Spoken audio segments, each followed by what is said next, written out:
ഇനി നമ്മൾ അതിഥിയിലേക്ക് പോവുകയാണ്. പൈങ്കിളി എന്ന സിനിമയിലെ ബേബി ബേബി എന്ന ഗാനം നമ്മൾ എല്ലാവരും പാടി നടക്കുന്നതാണ്. ആ ഒരൊറ്റ ഗാനത്തിലൂടെ വൈറലായ രണ്ട് പാട്ടുകാരാണ്, സഹോദരിമാരാണ് ഇന്ന് ന്യൂസ് 3യിൽ അതിഥികളായി ചേരുന്നത്. ഹിംന ഹിലരിയും ഹിനിത ഹിലരിയും. ഹിലരി സിസ്റ്റേഴ്സ് എന്ന പേരിൽ പിന്നണി ഗാനരംഗത്ത് ഇതിനകം തന്നെ ശ്രദ്ധ നേടിക്കഴിഞ്ഞു ഇരുവരും.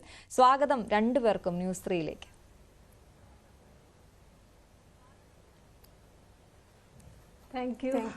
ഓക്കെ, അപ്പോൾ ഹിംന ഹിലരി ഹിനിത രണ്ടുപേരെയും കാണുമ്പോൾ തന്നെ ഒരുപോലെയാണ് ഇരിക്കുന്നത്. രണ്ടുപേരും സിസ്റ്റേഴ്സാണ്. എങ്ങനെയാണ് പുതിയ പാട്ടും വളരെ വൈറലായി പോകുന്നുണ്ട്, ചലിയേ റാണി.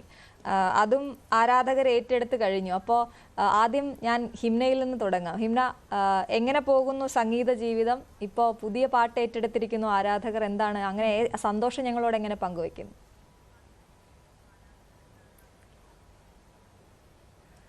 ഒരുപാട് സന്തോഷം.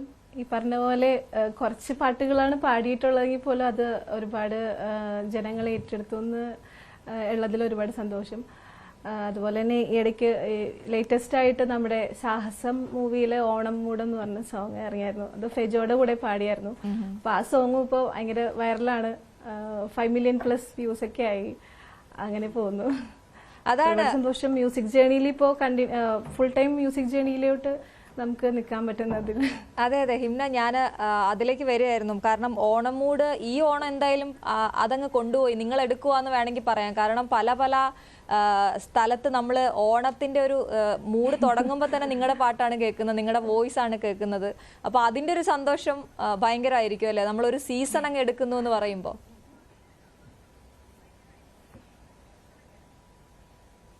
അതെ, ഒരുപാട് സന്തോഷം. കാരണം എന്ന് വെച്ചാൽ ബിബിൻ അശോക് എന്ന മ്യൂസിക് ഡയറക്ടറാണ് ഈ പാട്ട് ചെയ്തേക്കുന്നത്. അപ്പൊ ഇതിനു മുന്നേ വട്ടേപ്പം എന്ന് പറഞ്ഞൊരു സോങ് ഉണ്ടായിരുന്നു കഴിഞ്ഞ വർഷം ക്രിസ്മസിന്. അപ്പൊ അതിന്റെ ഫീമെയിൽ വേർഷൻ ഞങ്ങൾ തന്നെയായിരുന്നു പാടിച്ച വട്ടേപ്പം വെന്തെങ്കി താട്ടെ എന്ന് പറഞ്ഞ സോങ്. അപ്പൊ അത് ക്രിസ്മസ് കൊണ്ടുപോയി. അപ്പൊ ഞങ്ങളും പറയും ഇതിപ്പോ ഓണവും കൊണ്ടുപോയി ഞങ്ങൾ പറയാം. അങ്ങനെ. ഓക്കെ, ഹിനിതയിലേക്ക് വന്നാൽ, ഹിംനയല്ലേ മൂത്ത ആള്? ഹിംനയാണെന്ന് എനിക്ക് തോന്നുന്നു. ഹിനിത, രണ്ടുപേരും കൂടി ഇങ്ങനെ പാട്ട്, അതും ഒരു ഫാമിലിന്ന് രണ്ട് മ്യൂസീഷ്യൻസ് എന്ന് പറയുമ്പോൾ നിങ്ങളുടെ വീട്ടിലെ വിശേഷങ്ങൾ കൂടി അറിയാൻ ഞങ്ങൾക്ക് താല്പര്യമുണ്ട്. അപ്പോൾ എങ്ങനെയാണ് ഈ ഒരു മ്യൂസിക്കിലേക്ക് വന്നത്? നേരത്തെ അച്ഛനോ അമ്മയോ ആരെങ്കിലും മ്യൂസിക്കിൽ നിൽക്കുന്നവരാണോ? എങ്ങനെയായിരുന്നു ഇങ്ങോട്ട് എത്തിയത്?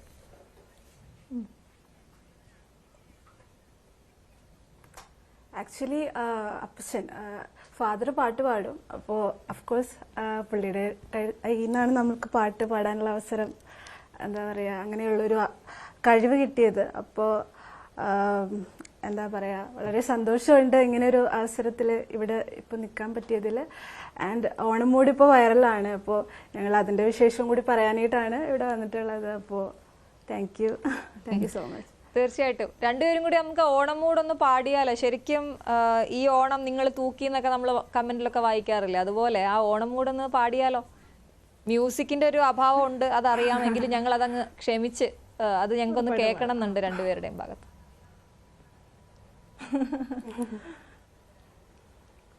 പാടാം.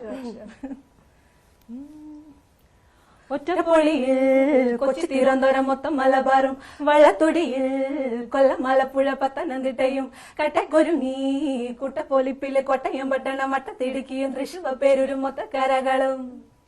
ഒറ്റപ്പൊളിയിൽ കൊച്ചി തിരുവനന്തപുരം മൊത്തം മലബാറും വള്ളത്തൊടിയിൽ കൊല്ലം ആലപ്പുഴ പത്തനംതിട്ടയും കട്ടക്കൊരുങ്ങി കുട്ടപ്പൊലിപ്പില് കൊട്ടയം പട്ടണം മട്ടത്തിടുക്കിയും തൃശ്ശൂർ പേരൂരും ലക്ഷത്തുരുത്തുകളൊത്തിരി വേറെയും. എനിക്ക് ഹിംനയോട് ഇനിതോടും പറയാനുള്ളത്, അതെ, ഈ പാട്ട് പല പാട്ടുകള് അതിലിപ്പോ നമ്മൾ ഈ പാട്ട് പാടി എന്നൊരാളോട് പറയുമ്പോൾ അത് ഏത് പാട്ട് എന്ന് ചോദിക്കുന്നത് ചിലപ്പോൾ നമുക്ക് വളരെ ഇൻസൾട്ട് ആയിരിക്കും. നിങ്ങളുടെ കാര്യത്തില് നിങ്ങൾ ഏത് പാട്ട് പാടി എന്ന് ചോദിച്ചാൽ ഒരു മലയാളിയും ചോദിക്കില്ല അത് ഏത് പാട്ടെന്ന്. കാരണം എല്ലാം ഹിറ്റാണ്, ഇതുവരെ പാടി വെച്ചിരിക്കുന്ന എല്ലാം ഹിറ്റുകളാണ്. K4 കല്യാണം ആണെങ്കിലും ആ സമയത്ത് ഇറങ്ങിയ കല്യാണത്തിനൊക്കെ ട്രെൻഡ് ആയിട്ടിരുന്ന പാട്ടായിരുന്നു. അപ്പൊ അങ്ങനെ ഒരു ഭാഗ്യം ഉണ്ടെന്ന് തോന്നിയിരുന്നോ ഹിംന? അതെ, ഉറപ്പായിട്ടും അതെ. കാരണം നമ്മളെക്കാൾ ഒരുപാട് കഴിവുള്ള സിംഗേഴ്സ് അറിയാലോ, എന്തോരം സിംഗേഴ്സാണുള്ളത്. അപ്പോൾ അതിൽ നിന്ന് നമ്മൾക്ക് ഇങ്ങനെ ഒരു അവസരങ്ങൾ കണ്ടിന്യൂസ്, അതും എല്ലാ പാട്ടുകളും ഹിറ്റ് എന്ന് പറയുമ്പോൾ നല്ല നല്ല ഡയറക്ടേഴ്സിന്റെ കൂടെയും വർക്ക് ചെയ്യാൻ പറ്റി എന്ന് പറയുന്നത് തന്നെ ഭയങ്കര വലിയ ഭാഗ്യമായിട്ടാണ് തന്നെ കണക്കാക്കുന്നത്. പിന്നെയെന്ന് വെച്ചാൽ ഈ പാട്ടുകൾ ഇപ്പൊ ഞങ്ങളുടെ ഫേസ് ഫെമിലിയർ അത്ര അല്ലെങ്കിൽ പോലും നമ്മുടെ പാട്ട് പറഞ്ഞ എല്ലാവർക്കും ആരോട് പറഞ്ഞാലും അറിയാം. കുഞ്ഞു പിള്ളേരുടെ ഒക്കെ ഫേവറേറ്റ് ആണ് ബേബി. എവിടെ ചെന്നാൽ അതെ എല്ലാവരും പറയും. ഈ വീട്ടിലെ ചെറിയ പിള്ളേർക്ക് ഭയങ്കര ഇഷ്ടമാണ്. അത് സ്ഥിരം കേൾക്കുന്ന കമന്റ് ആണ് ബേബി ബേബി സോങ്ങിന്റെ. തീർച്ചയായിട്ടും അത് എനിക്ക് തോന്നുന്നു ഒരുപാട് റീലിലൂടെയൊക്കെ ഒരുപാട് വൈറലായി, ഒരുപാട് കുഞ്ഞുങ്ങൾ പാടുന്നത് നമ്മൾ കേട്ടു. ചെറിയ കുട്ടികളെ ഏറ്റെടുക്കുക എന്ന് പറഞ്ഞാൽ അവരുടെ മനസ്സിലേക്ക് അത് പെട്ടെന്ന് എത്തി എന്ന് പറഞ്ഞാൽ അത് അത്ര ഇൻഫ്ലുവൻസ് ചെയ്തുകൊണ്ട് തന്നെയാണ്. അപ്പോൾ അത് നമ്മുടെ ശബ്ദത്തിലാണ് എന്നുള്ളൊരു സന്തോഷം നിങ്ങൾക്ക് ഉണ്ടാകും എന്നുള്ളത് ഞങ്ങൾ മനസ്സിലാക്കുന്നു. ബേബി ബേബി നമുക്കൊന്ന് പാടിയാലോ?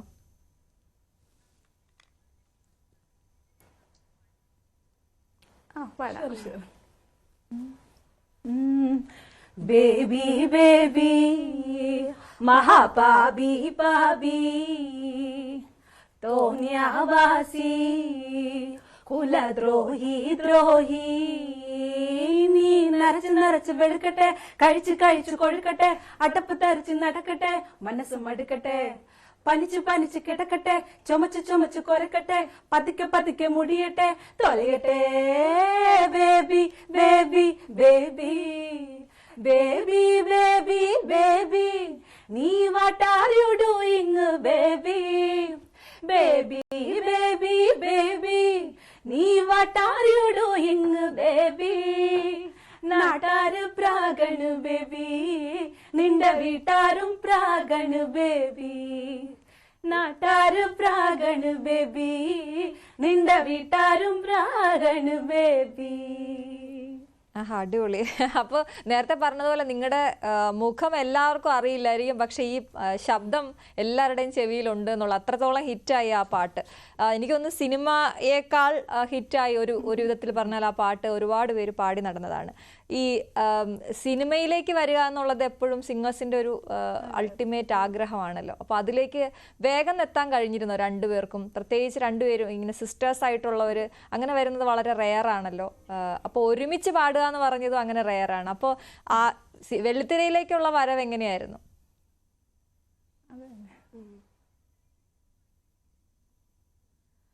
എന്നുവെച്ചാൽ എനിക്കൊരു എബൌട്ട് 10 years ആയിട്ട് നമ്മൾ ട്രൈ ചെയ്യുന്നുണ്ടായിരുന്നു. ഒരുപാട് സ്ട്രഗിൾസ് എല്ലാ എന്താ പറയുക ആർട്ടിസ്റ്റുകളെയും പോലെ തന്നെ ഒരുപാട് സ്ട്രഗിൾസ് ഞങ്ങൾക്കും ഉണ്ടായിരുന്നു. അപ്പം ഞാനാണ് ഫസ്റ്റ് തുടങ്ങിയത്. അപ്പം ഫസ്റ്റ് പാടുന്നതെന്ന് വെച്ചാൽ നമ്മുടെ Justin Varghese, music director Justin വർഗീസിന്റെ ഒരു പാട്ട് ആയിരുന്നു. ഫസ്റ്റ് എന്നെ ട്രാക്ക് പാടാൻ വിളിച്ചായിരുന്നു. അജഗജാന്തരം എന്ന് പറഞ്ഞ സോങ്ങിലെ എള്ളുള്ളേരി എന്ന് പറഞ്ഞിട്ട് ഭയങ്കര വൈറൽ സോങ്ങാണ്. അപ്പം അതിന്റെ ട്രാക്ക് ഞാൻ പാടിയായിരുന്നു. അപ്പോൾ അന്നോട്ട് തന്നെ ജസ്റ്റിൻ ചേർന്ന എല്ലാ വർക്ക്സിലും നമ്മൾ വിളിക്കാറുണ്ട്. ഇപ്പം കോറസ് ആയിരിക്കാം, പിന്നെ ബാക്ക്ഗ്രൗണ്ട് സ്കോറിലായിരിക്കാം, അങ്ങനെ വിളിക്കാറുണ്ടായിരുന്നു. അതിനുശേഷം തെക്കൻ തല്ലിയേഴ്സ് എന്ന് പറഞ്ഞിട്ടൊരു മൂവിയിൽ എന്തൊരു എന്ന് പറഞ്ഞിട്ടൊരു സോങ് അൻവർ അലിക്കാണ് അതിൻ്റെ ലിറിക്സ് ചെയ്തേക്കുന്നത്. അപ്പോൾ ആ പാട്ട് ഞാൻ ട്രാക്ക് തന്നെയായിരുന്നു പാടിയിരുന്നത്. അതിനുശേഷം അത് ഫൈനലായിട്ട് എടുത്തു. അതായിരുന്നു എൻ്റെ ഫസ്റ്റ് സോങ്. എന്തൊരെന്ന് പറഞ്ഞിട്ട് സോങ് ആയിരുന്നു ഫസ്റ്റ് സോങ്. അതിനുശേഷം ഈ പറഞ്ഞ പോലെ ജസ്റ്റിൻ വർഗീസിന്റെ പ്രോജക്ട്സിൽ ഒരുപാട് വർക്ക് ചെയ്തു. അങ്ങനെയായിരുന്നു ഒരു ജേർണി എന്ന് പറയുന്നത്. പിന്നെ അതിനു മുന്നേ ഞങ്ങൾ ശരിക്കും പാടി തുടങ്ങിയത് പള്ളിയിലാണ്. ഞങ്ങൾ ഒരുമിച്ച് ഇപ്പം ഞങ്ങൾക്കൊരു സിസ്റ്ററും ചർച്ച് കൊയറിലായിരുന്നു ഫസ്റ്റ് പാടി തുടങ്ങിയത്. ഞങ്ങൾക്കൊരു സിസ്റ്ററും കൂടിയുണ്ട്, ഹിൻഷ ഹിലാരി. അപ്പോൾ ഞങ്ങൾ 3 പേരും ഇപ്പോഴും പാടാറുണ്ട് പള്ളിയിൽ.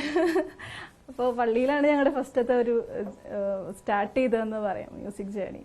അങ്ങനെയാണ് ഇപ്പൊ എത്തി നിൽക്കുന്നത്. അതെ, ഹിനിത ഈ പറഞ്ഞ പോലെ ആദ്യം ഹിംന വന്നു, അതിനുശേഷം ഹിംനയ്ക്കൊപ്പം തന്നെ ഹിനിതയും കയറി വന്നു. അപ്പോൾ ഈ മത്സരം ഭയങ്കരമായിട്ടുള്ള ഒരു ഫീൽഡാണ് സിനിമ എന്ന് പറയുന്നത്. അപ്പോൾ നിങ്ങൾക്ക് തമ്മിലൊരു മത്സരം ഉണ്ടാകാൻ വഴിയില്ല, ഒരുമിച്ച് ബാക്കിയുള്ളവരോടുള്ളൊരു മത്സരമാണ്. അപ്പോൾ എത്രത്തോളം സ്ട്രെങ്ത് ഉണ്ട് അങ്ങനെ ഈ ഒരുമിച്ച് നിൽക്കുമ്പോൾ? ഫാമിലിയിൽ നിന്ന് തന്നെ ഒരു വലിയ സപ്പോർട്ട് ഉണ്ടല്ലോ. അപ്പോൾ ഹിനിതയുടെ ഒരു യാത്ര എങ്ങനെയായിരുന്നു?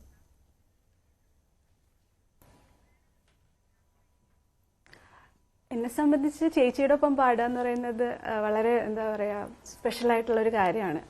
അപ്പോൾ എന്താ പറയുക വളരെ സന്തോഷമുണ്ട്. ഞങ്ങൾ ഒരുമിച്ച് കോംബോ വർക്കായപ്പോൾ തന്നെ ഞങ്ങൾ കൊള്ളാം, ഇങ്ങനെ തന്നെ പോയാൽ നല്ലതായിരിക്കും എന്നുള്ളൊരു ഇത് വന്നു. പിന്നെ എല്ലാവരും ഇങ്ങനെ നമ്മളെ തന്നെ ഹിലാരി സിസ്റ്റേഴ്സ് എന്നൊക്കെ പറഞ്ഞ് വിളിക്കുന്നുണ്ടായിരുന്നു.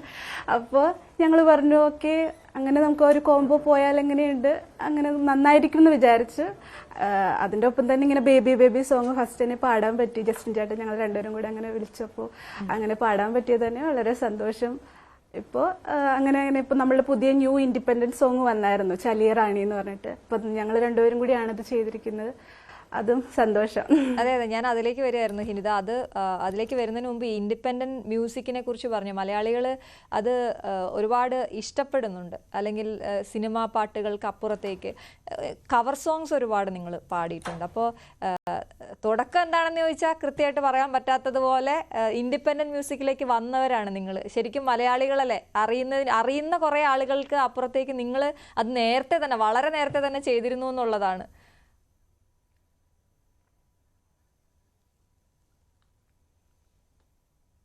ഹിനിത. അതെ അതെ അതെ, ഞങ്ങള് കുറേ വർഷങ്ങള് മുന്നേ തന്നെ ഇതൊക്കെ പ്ലാൻ ചെയ്യും.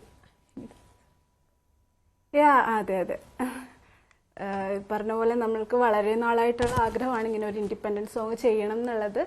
ഇപ്പൊ എന്തായാലും സാഹചര്യം ഒത്തു വന്നപ്പോൾ നമ്മളങ്ങനെ ഈ ബേബി ബേബി കഴിഞ്ഞപ്പോഴാണ് നമ്മൾ ചലിയ റാണിയിലേക്ക് വരുന്നത്. പക്ഷെ അത് നമ്മൾ 1 വർഷം മുന്നേ ചെയ്തു വെച്ചിരുന്ന സോങ് ആണ്. ഇപ്പോൾ അങ്ങനെ അതിപ്പോ റിലീസായി. അതിപ്പോ ആൾക്കാരൊക്കെ നന്നായിട്ട് നല്ല നല്ല പാട്ടാണെന്നൊക്കെ പറഞ്ഞ് നല്ല കോംപ്ലിമെന്റ്സ് ഒക്കെ കിട്ടുന്നുണ്ട്. വളരെ സന്തോഷം. ഹിംന, ഞാൻ ഇപ്പൊ എല്ലാം മൾട്ടി ടാലന്റിന്റെ ഒരു യുഗമാണ്. അപ്പോൾ ഈ അഭിനയം ഇഷ്ടമാണ്. കാരണം എനിക്ക് ആ ചലിയ റാണി കണ്ടപ്പോൾ ഭയങ്കരമായിട്ട് ഇഷ്ടപ്പെട്ടു, നിങ്ങളുടെ കോസ്റ്റ്യൂമും ഓർണമെന്റ്സും സ്റ്റൈലും ഒക്കെ. അപ്പോൾ ഈ അഭിനയം താല്പര്യമുണ്ടോ നിങ്ങൾക്ക് രണ്ടുപേർക്കും?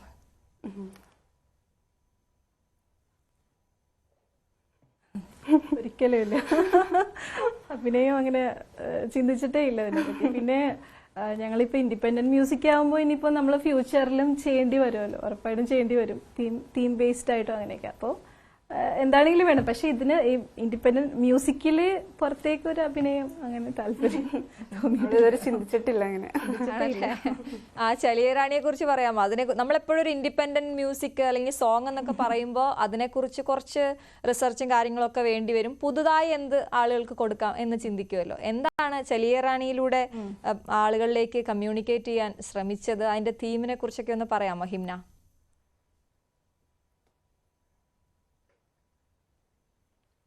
ഉറപ്പായിട്ടും ചലിയ റാണി എന്ന് പറഞ്ഞ സോങ് നമ്മൾ ഒരു ഇൻഡിപെൻഡന്റ് ചെയ്യണം എന്ന് ആഗ്രഹിച്ച സമയത്ത് ഞങ്ങൾ 2 ഗേൾസാണ് പാടുന്നത്. അപ്പോൾ ഒരു വിമൻ ഓറിയന്റഡ് ആയിട്ട് വേണം എന്ന് ആലോചിച്ചു.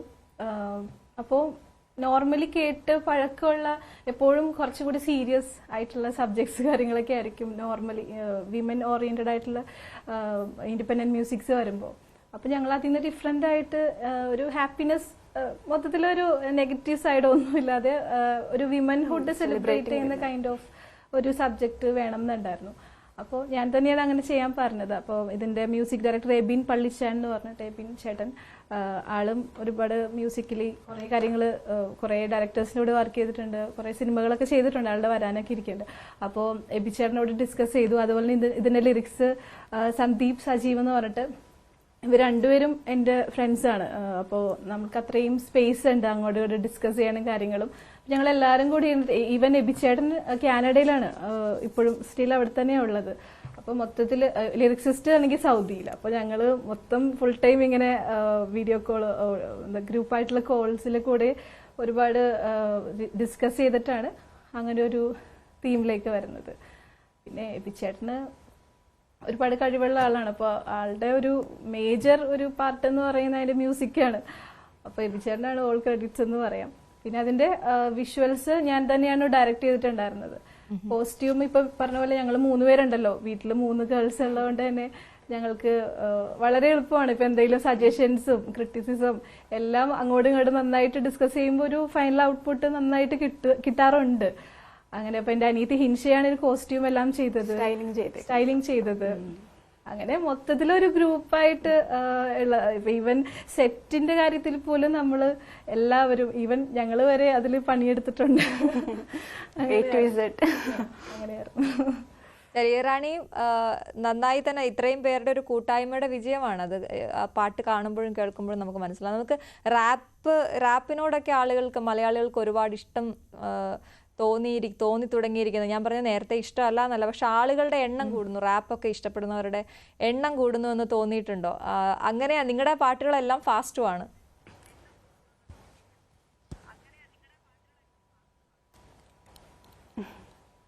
അതെ അതെ അതെ. ഞങ്ങൾക്ക് കുറച്ചും കൂടെ ഇഷ്ടം ഫാസ്റ്റ് സോങ്സ് പാടാനാണ്.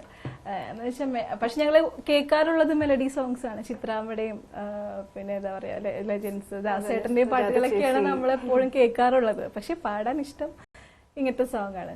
പിന്നെ റാപ്പ് മ്യൂസിക്കും ഞങ്ങൾ എല്ലാ കൈൻഡ് ഓഫ് പാട്ടുകൾ എൻജോയ് ചെയ്യുന്ന ആൾക്കാരാണ്. റാപ്പ് മ്യൂസിക്കും എല്ലാം വൈഡായിട്ട് ഇപ്പൊ എല്ലാരും അക്സെപ്റ്റ് ചെയ്യുന്നുണ്ടല്ലോ. അപ്പൊ നമ്മൾ ഇനിയിപ്പോ നെക്സ്റ്റ് ഒരു സോങ് ഇപ്പൊ ചെയ്തുകൊണ്ടിരിക്കേണ്ട ഇൻഡിപെൻഡന്റ് തന്നെ, അത് ഇച്ചിരി കൂടെ റാപ്പായിട്ടുള്ള ഒരു റാപ്പിനും കൂടി ഇമ്പോർട്ടൻസ് കൊടുത്തിട്ടൊരു പുതിയ സോങ് ചെയ്തുകൊണ്ടിരിക്കുകയാണ്. ശരി, രണ്ടുപേരുടെയും എന്തായാലും മെലഡി ഇഷ്ടം അറിഞ്ഞതിൽ എനിക്ക് അത്ഭുതമാണ്. കാരണം മെലഡി കേട്ടിട്ടില്ല, ഹിംനയും ഹിനിതയും അങ്ങനെ പാടുന്നത് കേട്ടിട്ടില്ല. അപ്പോൾ അത് കേൾക്കണം ഞങ്ങൾക്ക്. അതിനു മുമ്പ് നമുക്ക് ചലിയറാണി ഒന്ന് കേട്ടിട്ട് രണ്ടുപേരുടെയും ഓരോ സോളോയും കൂടി കേൾക്കാം.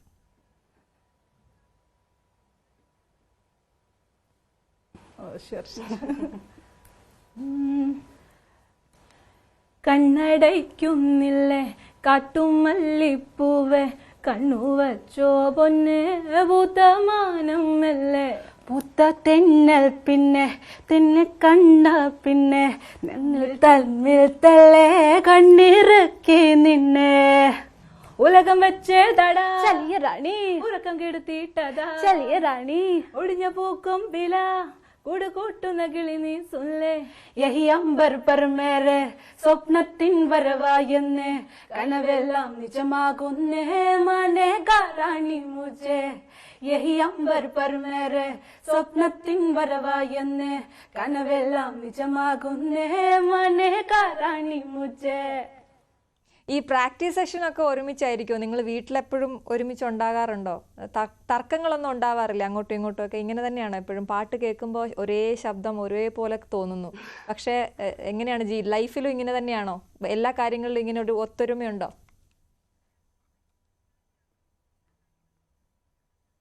പാട്ടിൽ വളരെ ഒത്തൊരുമയാണ്, അല്ലാതെ എല്ലാ സിസ്റ്റേഴ്സിൻ്റെ ഇടയിലുള്ള പോലത്തെ തല്ലുപിടുത്തങ്ങളും കാര്യങ്ങളൊക്കെ ഉണ്ട്. പിന്നെ അങ്ങോട്ടും ഇങ്ങോട്ടും എന്താ പറയുക, ക്രിട്ടിസ് ചെയ്യാനായിട്ട് ഞങ്ങളെ കഴിഞ്ഞിട്ടേ ഉള്ളൂ ആൾക്കാർ. ശരി, അപ്പൊ നമുക്ക് ഹിംനയുടെ ചെയ്യാറുള്ളത്. അതെ, ഹിംനയുടെ ഒരു പാട്ട്, ഒരു മെലഡി കേൾക്കാം. മെലഡി ഒരുപാട് ഇഷ്ടമാണെന്ന് പറഞ്ഞല്ലോ, അപ്പൊ ഞങ്ങൾക്കും കൂടി ഒന്ന് കേൾക്കണമെന്ന് ആഗ്രഹമുണ്ട്. ഏറ്റവും ഇഷ്ടമുള്ള ഒരു പാട്ട് പാടാമോ ഞങ്ങൾക്ക് വേണ്ടി?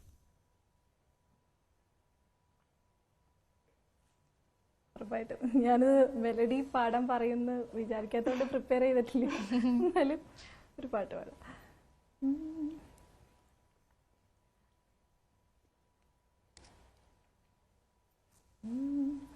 ഉയിരിൽ തൊടും കുളിർ വിരലാവണി നീ, പതിയെ നടക്കവേ അലയും ചുടുകാറ്റിനു കൂട്ടിനായി, നാം ഒരു നിലാക്കുളിരിൽ വന്നണയുമിരുനിലാവനായി, ആരും കാണാ ഹൃദയതാരമതിൽ ഒരുകിനാമന്നാരും കേൾക്കാ പ്രണയജാലകഥ പലവരും പറയും.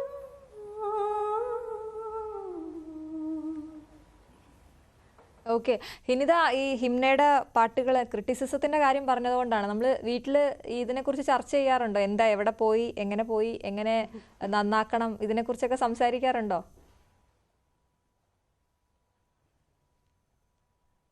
പിന്നെ ഓഫ് കോഴ്സ് അതേ സംസാരിക്കാറുള്ളൂ. ഞാനാണെങ്കിൽ ഭയങ്കര പെർഫെക്ഷനിസ്റ്റാണ്. അപ്പോൾ ഞാൻ സമ്മതിക്കില്ല. ഇങ്ങനെ എന്തെങ്കിലും തെറ്റ് വന്നിട്ടുണ്ടെങ്കിൽ ഞാനിങ്ങനെ പറയും, അല്ല അത് ശരിയായില്ല, ഈ പാട്ട് ഇങ്ങനെ ശരിയായില്ല എന്ന് പറഞ്ഞ് എപ്പോഴും ചെയ്യുന്നത് ഞാനാണ് എപ്പോഴും. ഇങ്ങനെ രണ്ടുപേരും കൂടി നമ്മൾ എന്തെങ്കിലുമൊക്കെ ജോലി ചെയ്യുമ്പോൾ അല്ലെങ്കിൽ സ്ട്രെസ്ഫുൾ ആയിട്ടൊക്കെ ഇരിക്കുമ്പോൾ കേൾക്കാൻ ആഗ്രഹിക്കുന്ന പാട്ടിൽ ഹിനിത എപ്പോഴും കേൾക്കുന്ന പാട്ട് ഏതായിരിക്കും? ഒരു മെലഡി നോക്കുകയാണെങ്കിൽ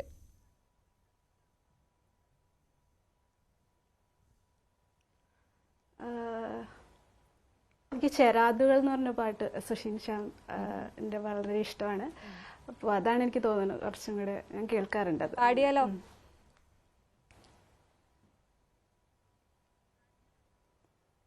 പാടാം.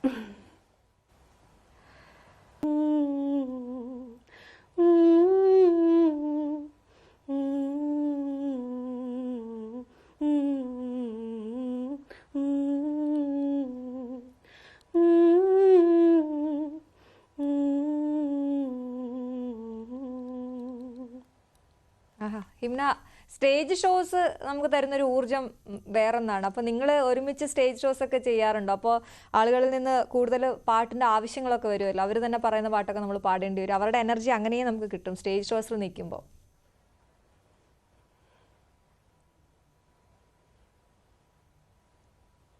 അതെ അതെ, ഞങ്ങള് ആക്ച്വലി സ്റ്റേജ് ഷോസ് ഇപ്പോൾ സത്യം പറഞ്ഞാൽ ചെയ്യുന്നുണ്ടായിരുന്നില്ല, പ്രത്യേകിച്ച് ഞങ്ങൾ ഒരുമിച്ച് ചെയ്യുന്നുണ്ടായിരുന്നില്ല. ഇപ്പോൾ റീസെൻ്റ് ആയിട്ട് ഞങ്ങളൊരു ബാൻഡ് സ്റ്റാർട്ട് ചെയ്തായിരുന്നു. ഞാനും ഹിരിതയാണ് ലീഡ് ചെയ്തിട്ട്. അങ്ങനെ ഹിന്ദി ടേപ്സ് എന്നാണ് ബാൻഡിന്റെ പേര്. അപ്പോൾ റീസെൻ്റ് ആയിട്ടൊരു ഷോ ഞങ്ങൾ ചെയ്തായിരുന്നു. ഈ പറഞ്ഞ പോലെ ആദ്യമായിട്ടാണ് ഓഡിയൻസിന്റെ ഇടയ്ക്കോട്ട്. അപ്പം ഭയങ്കര ഒരു സാറ്റിസ്ഫാക്ഷനും ഹാപ്പിനെസ്സും തരുന്ന ഒരു സംഭവമാണ് സ്റ്റേജ് ഷോ എന്ന് പറഞ്ഞത് എന്ന് മനസ്സിലാക്കിയ ഒരു നിമിഷമായിരുന്നു. എന്ന് വെച്ചാൽ നമ്മുടെ പാട്ടുകൾ ആളുകൾ ഇപ്പൊ ബേബി ആണെങ്കിൽ അത് പാടൂ എന്ന് പറഞ്ഞിട്ട് റിക്വസ്റ്റ് ചെയ്യാറുണ്ട്. നമ്മള് എന്താ പറയാ, ലൈവായിട്ട് ആ സോങ് പാടുമ്പോൾ അത് നേരിട്ട് ഓഡിയൻസിന്റെ കയ്യിൽ നിന്ന് നമുക്ക് ആ ഒരു റെസ്പോൺസ് കിട്ടുന്നത് ഭയങ്കര ഒരു സ്പെഷ്യൽ ആണ്. ഈ നമ്മുടെ റിയാലിറ്റി ഷോസിൻ്റെ ഒരു കാലമായിരുന്നല്ലോ കഴിഞ്ഞ കുറേ നാളുകളായിട്ട്. എപ്പോഴും പുതിയ ഗായകരെ കണ്ടെത്തുന്നതിന് സംഗീത സംവിധായകർക്ക് വലിയ ബുദ്ധിമുട്ടുണ്ടായിരുന്നില്ല. കാരണം ഓരോ ചാനൽ, ഇഷ്ടംപോലെ ചാനലുകളിൽ അത്രയും തന്നെ റിയാലിറ്റി ഷോസ് ഉണ്ടായിരുന്നു. രണ്ടുപേരും മത്സരങ്ങളിലൊക്കെ പങ്കെടുക്കുന്നത് എങ്ങനെയായിരുന്നു? ചെറുതിലേ തൊട്ട് ഈ മത്സരങ്ങളിലേക്കൊക്കെ പോകുമായിരുന്നു, റിയാലിറ്റി ഷോസിലേക്കൊക്കെ പോകാൻ ആഗ്രഹമുണ്ടായിരുന്നു. അതിനെക്കുറിച്ച് പറയാമോ?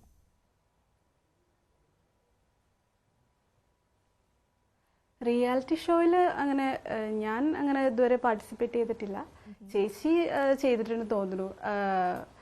പിന്നെ നമ്മൾ കൂടുതലായിട്ടും സ്കൂളുകളിൽ കോമ്പറ്റീഷനൊക്കെ ഒരുപാട് പോയിട്ടുണ്ട്. ഒരുപാട് പാട്ട് കോമ്പറ്റീഷൻസിനൊക്കെ സമയത്ത് പോയിട്ടുണ്ടായിരുന്നു. അതൊക്കെയാണ് ഇപ്പോൾ ഇവിടെ വന്ന് ഇങ്ങനെ നമുക്ക് പാടാനായിട്ടുള്ള ഒരു അവസരം ആക്കി തന്നത്, ശരിക്കും പറഞ്ഞിട്ടുണ്ടെങ്കിൽ. ഹിംന നേരത്തെ ഒന്ന് പറഞ്ഞ പോലെ ഒരുപാട് പേര് ആഗ്രഹിക്കുന്ന ഒരു കാര്യം, അത് നിങ്ങളും വളരെ സ്ട്രഗിൾ ചെയ്ത് തന്നെയാണ് എത്തിയത്. എങ്കിൽ പോലും ഈ പറഞ്ഞ റിയാലിറ്റി ഷോ പോലെയുള്ള കാര്യങ്ങളിലേക്കൊക്കെ പങ്കെടുക്കാൻ ഹിംന പോയിരുന്നോ? എന്തായിരുന്നു അതിനെക്കുറിച്ചുള്ള ഒരു അഭിപ്രായം എന്താണ്? ഇപ്പോൾ അങ്ങനെ ഒരുപാട് യങ്സ്റ്റേഴ്സ് ആയിട്ടുള്ള ഗായകർ സിനിമയിലേക്ക് വരുന്നത് ഈ റിയാലിറ്റി ഷോയിലൂടെ ആയിരിക്കും.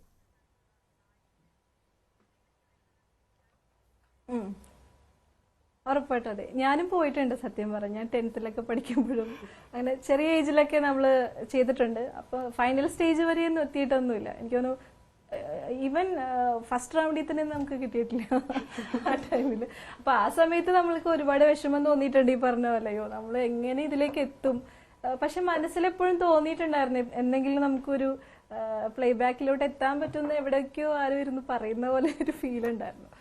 അപ്പോഴും അറിയത്തില്ല, കാരണം ആ ഒരു സമയത്ത് ഒരു 10 years ബാക്ക് നമ്മൾ നോക്കുവാണെങ്കിൽ ആ ടൈമിൽ എങ്ങനെയാണ് ഇൻഡസ്ട്രിയിലോട്ട് വരിക, കണക്ട് ആവുക എന്നുള്ള ഒരു ഐഡിയ ഇല്ല. അപ്പോൾ അങ്ങനെ ആ സമയത്ത് നമുക്ക് റിയാലിറ്റി ഷോയാണ് നോർമൽ സാധാരണ ആൾക്കാർക്ക് ഇങ്ങനെ ഒരു പ്ലാറ്റ്ഫോമിലോട്ട് എത്തിപ്പെടാനുള്ള ഒരു വലിയൊരു എന്താ പറയാ വഴി എന്ന് പറയുന്നത് അതായിരുന്നു. അങ്ങനെ തന്നെ നമ്മളും ചെയ്തിട്ടുണ്ട്, പക്ഷെ കിട്ടിയിട്ടില്ല. പിന്നെ ഈ പറഞ്ഞ പോലെ എന്തോ ഒരു ലക്ക് ഫാക്ടർ ഉള്ളതുകൊണ്ടാണ് ഇത്രയും സിംഗേഴ്സ് ഉള്ളതിൻ്റെ ഇടയ്ക്കൂടെ നമുക്ക് ഇങ്ങനെ ഒരു ഇത് കിട്ടിയത്. ട്രൈ ചെയ്തിട്ടില്ല എന്നല്ല, നന്നായിട്ട് ട്രൈ ചെയ്തിട്ടുണ്ട്. ആദ്യം തന്നെ നമ്മൾ ഡിവോഷണൽ സോങ്സ് അതിന്റെ കോറസ് പാടി തുടങ്ങി. പിന്നെ എന്താ പറയാ ആൽബം സോങ്സ് ഫസ്റ്റ് കോറസ് ഒക്കെ ആയിരുന്നു പാടിക്കൊണ്ടിരുന്നത്. അതിൽ നിന്നാണ് പിന്നെ നമ്മുടെ വോയിസ് കേട്ടിട്ട് ആളുകൾക്ക് ഇഷ്ടപ്പെടുമ്പോൾ നമുക്ക് ഇൻഡിവിജ്വൽ ആയിട്ട് പാടാനുള്ള അവസരം അങ്ങനെ കിട്ടിയത്. എന്തായാലും ആ ലക്ക് റിയാലിറ്റി ഷോയിൽ അങ്ങോട്ടേക്ക് ഒരുപാട് ദൂരം പോകാൻ കഴിയട്ടെ രണ്ടുപേർക്കും. അവസാനിപ്പിക്കുന്നതിന് മുമ്പ് നമുക്ക് ഒരു പാട്ടുകൂടെ കേൾക്കാം. K4 കല്യാണം പാടിയോ? അതായാലോ?